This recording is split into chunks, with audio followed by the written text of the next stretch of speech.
Acts 19:28-34. When they heard this, they were furious and began shouting, "Great is Artemis of the Ephesians!"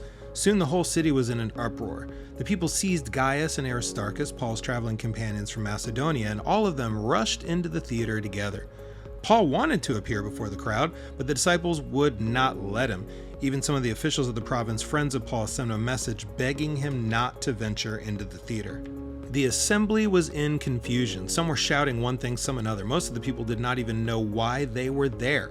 The Jews in the crowd pushed Alexander to the front, and they shouted instructions to him. He motioned for silence in order to make a defense before the people. But when they realized he was a Jew, they all shouted in unison for about 2 hours, "Great is Artemis of the Ephesians." And there are two groups here in this passage. The first one is the Ephesian crowd, and the second one is the Ephesian Christians. Let's compare them. The Ephesian crowd is an uproarious mob, chanting in chaos, confusion, and groupthink energy against the gospel. The Ephesian Christians are for the gospel and are worried about Paul, so they're advising him not to speak to the crowd in the 24,000-seat amphitheater. The psychology of mob mentality says that people conform to the perceived norms of a group to gain acceptance or avoid rejection. And the group membership will act in ways consistent with the group's values, even if extreme. A cautionary example of this are protests that morphed into riots in 2021 South Africa, where it started as a resistance to state injustice, became so violent that over 300 people died.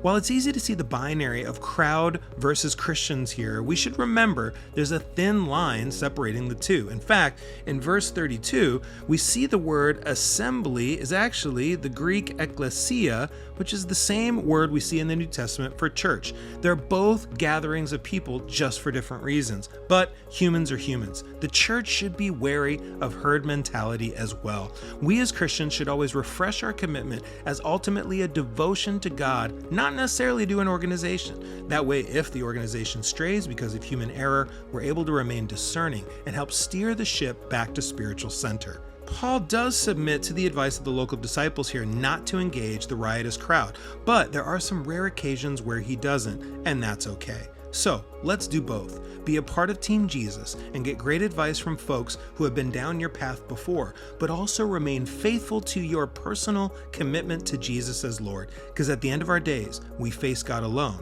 not with a group.